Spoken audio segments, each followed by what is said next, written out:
Basi nitampisha mwenzangu kwa kipindi hiki cha picha.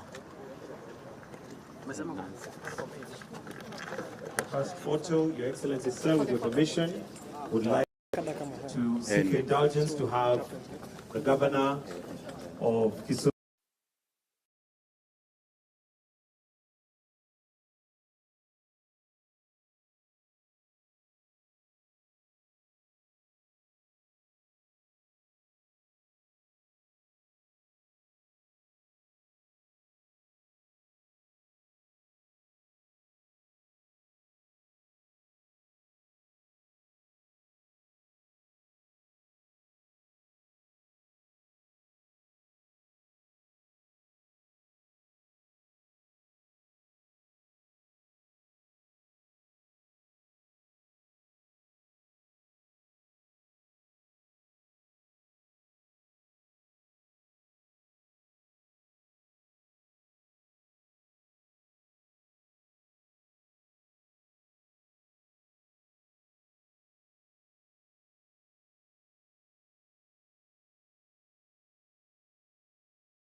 Sahani hapo. Sawa.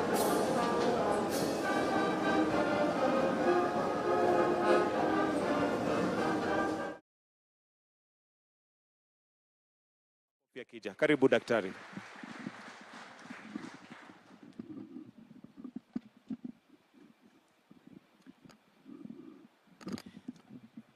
Your Excellency, Dr. Samuel Ruto, the President of Kenya and the Commander-in-Chief of Armed Forces, His Excellency the Ambassador of Bangladesh, Your Excellencies the CSs Nakumicha and Rebecca Miano, and all invited guests and any other protocol observed. Your Excellency,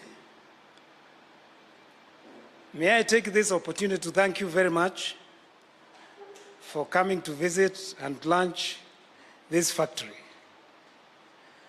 Briefly, I'll give you a few insights into what this company is all about. Square Pharmaceuticals, EPCent Limited, was conceived, and we started to think about building this factory in 2018. That is when the groundbreaking was done. As you know, thereafter there was COVID set in, and there was a slowdown in the completion of this factory. But eventually we've finished building this factory 2020, 2021. Thereafter, we invited Pharmacy and Poisons Board for audit, and we got a facility approval May 2022. Eventually, we got a commercial production license, that is GMP, 2022. And our first product was released from this site in March 2023. And among the products that we are producing here, we are very grateful for your directive. KEMSA has started giving us some orders. Thank you very much, Your Excellency. Now this factory will be built in 3 phases. We have finished the first phase, which is out here, that is solids, that is tablets and capsules. And that one has been built at a cost of 3 billion shillings. Thereafter, we are planning to move to this site here to put up a liquid factory. And finally, we shall do a 3rd phase across here. And the total cost of this factory will be about 9 billion. I think this is, I'm told this is the first investment by a Bangladesh company outside Bangladesh. So, Your Excellency, Kenya is unique in that it has actually accessed the first foreign investment from Bangladesh. They have not invested anywhere else. Now, one thing, Your Excellency, that I would like to just ask you is Bangladesh, in 1992, they passed an ordinance, parliament, that is, I think that's an act of parliament, to guide manufacturing in Bangladesh. At that time, they were importing about 95% of their products. Through this law, it was decreed, or the law said that if 3 companies are producing any item, say paracetamol, then the importation of that product will be stopped so that the country can develop the capacity.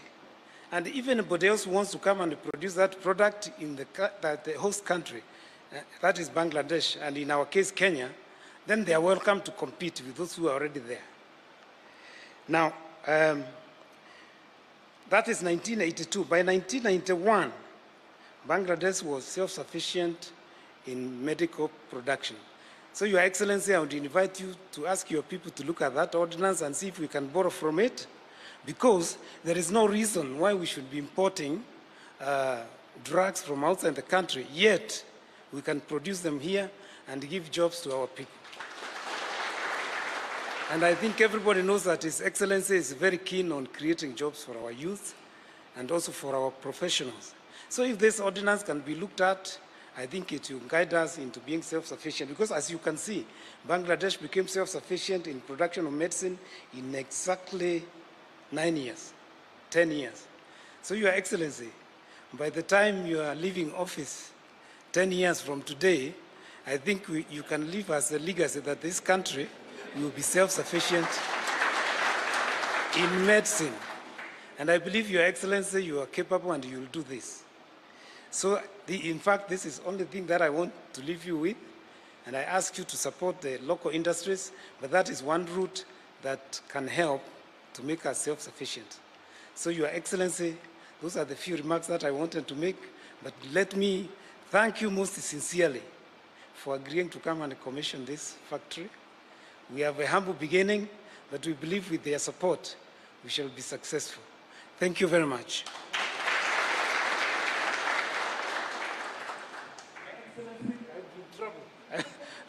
My wife is here with me and she's a director. So let me, although I know you know her, let me introduce you to her. That is, she's called Mama Safi. She's the woman rep for Meru County. Thank you very much, Your Excellency. Thank you, Dr. Kailemia. And right there, you can see some wisdom. He needed to know that at home, akifika atakula. So he had to do that. Your Excellency, with your permission, next I would like to invite the CS Health, Madam Susan Nakumicha, to also make some remarks. Welcome. Tunaweza tukamkaribisha kwa makofi. Welcome. Sorry? Okay. Thank you very much, Your Excellency. I'm really excited that you made time to visit this pharmaceutical farm this afternoon. And this is part of our bigger celebrations that we began yesterday. Today is actually the second day. As you have guided, Your Excellency, amongst our 4 pillars is local health commodity security. We cannot achieve the 90% fill rate or 100% at KEMSA if we don't focus on local manufacturing. So I'm really excited that we are already ticking the boxes that you have instructed, and through this farm, many more, I'm sure, will be coming. Your Excellency, my interaction with Bangladesh dates as far back as 15 years, when I got to know Dr. Kailemia. That time I was still dispensing in some chemists here in Nairobi, and he has been doing this job. So this is a big excitement that finally Bangladesh, which is the biggest pharmaceutical manufacturing farm there, is now has invested in this country.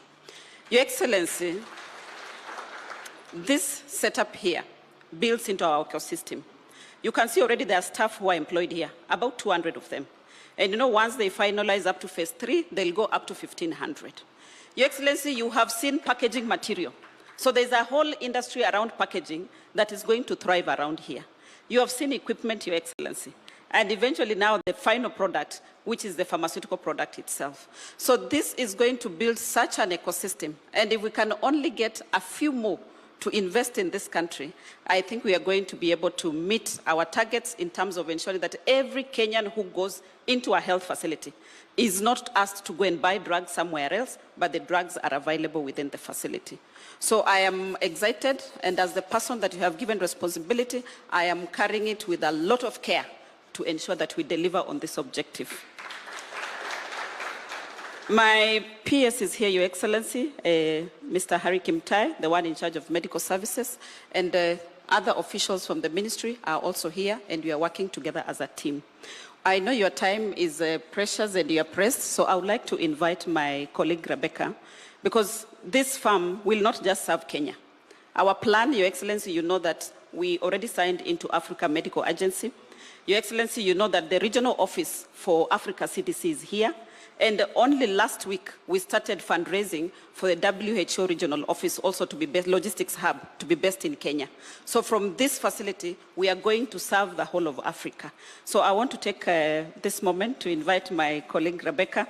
She comes and tells us how she plans to leverage on the trade from this facility. Thank you, Excellency.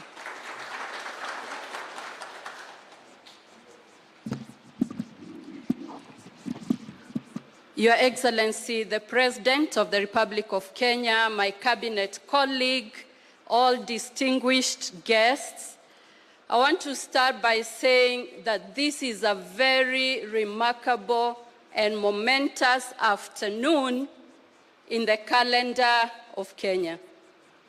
I also want to say that a supported local pharmaceutical industry will help the country achieve the universal health care, which is one of the pillars, and this afternoon sits very well with the planned activities towards the launch of the universal health care. Your Excellency, I've looked at the data for this industry, an investment of about 1.7 billion, employing 105 employees, providing medicine and we want to congratulate Square for this achievement, but also encourage you to scale up, to scale, so that you have more and you can trade even beyond Kenya.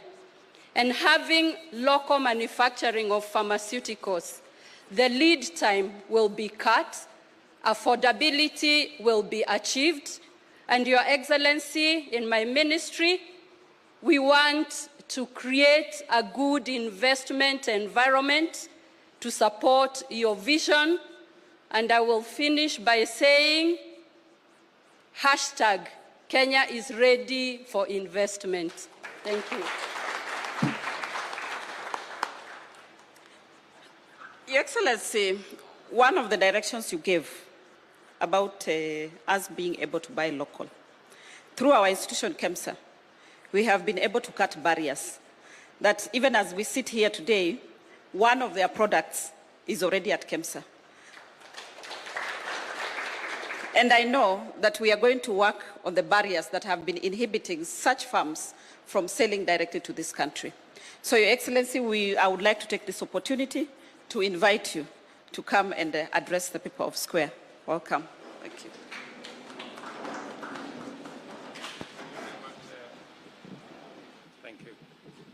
Thank you very much, Minister.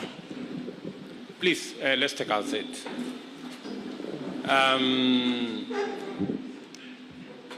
Waziri and officials, the management and board of Square Pharmaceuticals, and members of staff, good afternoon. There is a bigger team of pharmaceutical companies in the KICC. And I thought it was necessary for me to come to Athi River into this facility because to contextualize between what pharmaceutical companies are doing and what we are getting as a country. I congratulate Square Pharmaceuticals Limited for what they are doing in Kenya. The products they are producing in Kenya and selling to the Kenyan market, the products they are producing from here and selling elsewhere, the jobs they are creating for us in Kenya, the manufacturing opportunity that they have made possible in Kenya, and the collaboration between private sector players in Bangladesh and private sector players in Kenya. That is the kind of partnership that we are fashioning, and that's the kind of partnership that as government of Kenya we're going to support to make sure that we leverage on the market that we have, on the capabilities that we have, on the opportunities that exist in Kenya, and in fact the opportunities that exist in our region to enable more companies to invest in different sectors of our economy, and more particularly in this sector around pharmaceutical manufacture. We import at the moment 70% of all our pharmaceutical commodities and products. It's been the case for a while, and we need to leverage on the opportunity that we have for pharmaceutical products to manufacture locally, create value locally, create jobs in Kenya. And my instructions to the ministry and the sector is that in the next 2 years, we should move our production of local pharmaceutical products from 30% to 50%, and in the next 5 years, we should be able to be self-reliant on pharmaceutical products. Why I say so is because manufacturing locally speaks to the opportunity that we have locally. The space of pharmaceutical is guaranteed. We will always import pharmaceutical products. We've done so for long. you don't need a business case to invest in the pharmaceutical space in Kenya. That case has already been made over the years. And therefore, the connection between private sector in Kenya and private sector elsewhere is what we want to facilitate as Government of Kenya, and we are working on many interventions, including making sure that our own procuring entities prioritize Kenyan manufactured pharmaceutical products. I am acutely aware, and I've had a conversation with the management of KEMSA, that they cannot continue to import products that are being manufactured locally. It is sabotage to our local manufacturing industry. And it actually is sabotage to our own development and to creating jobs for the many young people out there who are looking for opportunity to work. And I am very happy that as government, we are moving the needle, and now a company like Square here, they are now confessing for the first time that this year they got an opportunity to supply to KEMSA.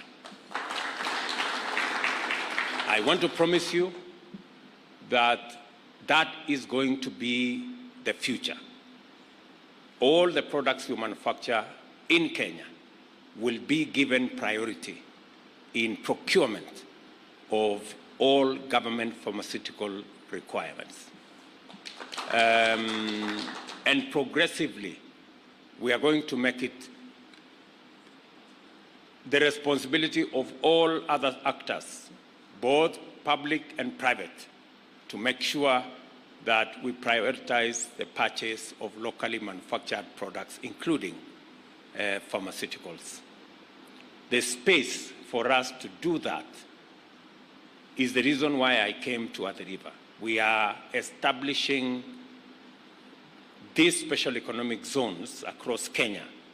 We're going to have another 5 special economic zones in Sagana, in Thika, in Nakuru, in Eldoret, in Busia, as a first phase.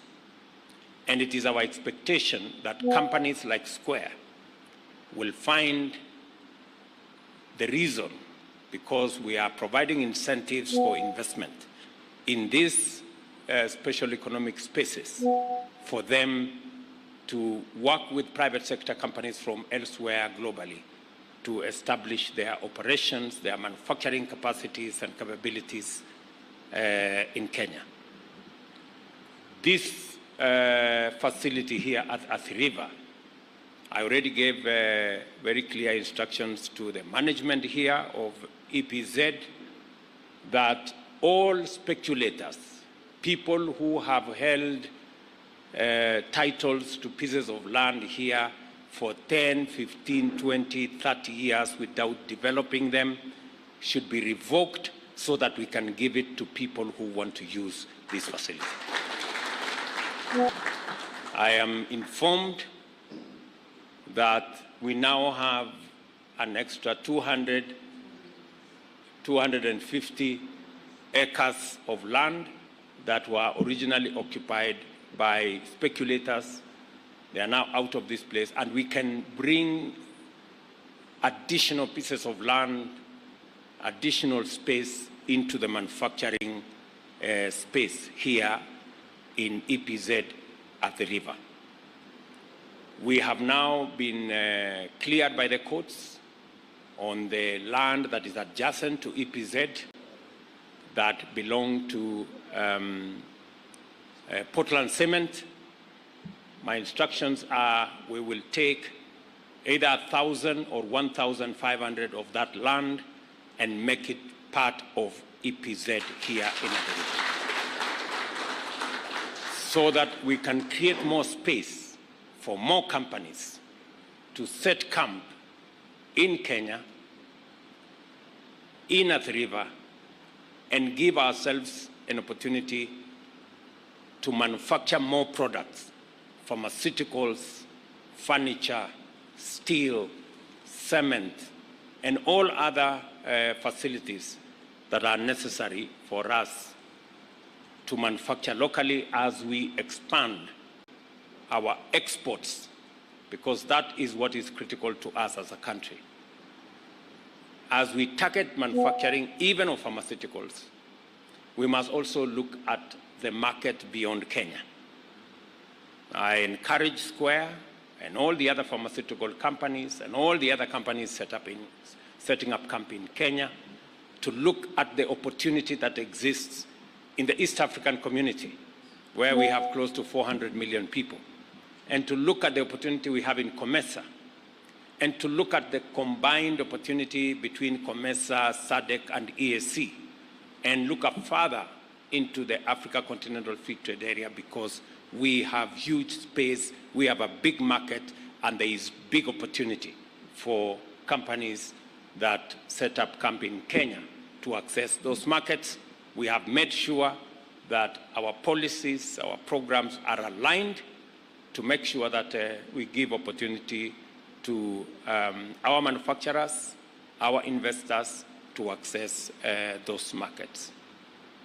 Again, I know that it was brought to my attention about the water availability in this special economic zone. We are working round the clock to make sure that we deliver adequate, high-quality water to facilitate the manufacturing that is going on in this space. I have given instructions to the Ministry of Water to make sure that the Northern Collector tunnel that we have been engaged in its construction is completed. I know we are at the tail end, and we are already working on a dedicated pipeline to the river to make sure that the companies who are here have access to water and other facilities to support manufacturing in this space. A request has been put to government to look at the tariffs on electricity that are being used in our special economic zones, especially in Athi River.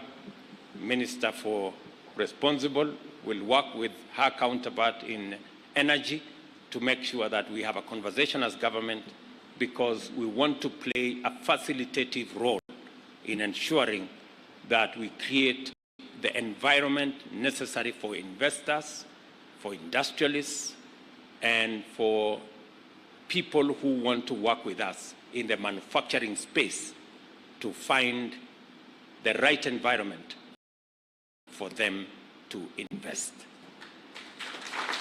Congratulations again, Square Pharmaceuticals. We look forward to coming to open the other facility that you have shown us soon. It had better be soon, because I have too many people who are looking for jobs. And I want them to, whatever it is that I can do to help you, so that you can also help me to create opportunities for the young people of Kenya, I will do my part, and I hope you keep your part of the bargain. So congratulations again, everybody. I am very happy to be part of this great event. Congratulations, Mr. Kailemia, for this investment and the partnership you have built between Kenya and Bangladesh. I want to tell Ambassador, who said that he wants us to establish an embassy in Bangladesh, that I will give that request very due consideration. So otherwise, thank you very much. Asanteni sana. Vile nimesema, tunataka kuongeza, kwanza kufukuza wale watu wakora walikuwa hapa, wamechukua ardhi na hawataki kufanya chochote, wanangojea kuuzia watu wengine, wanangojea kufanya speculation.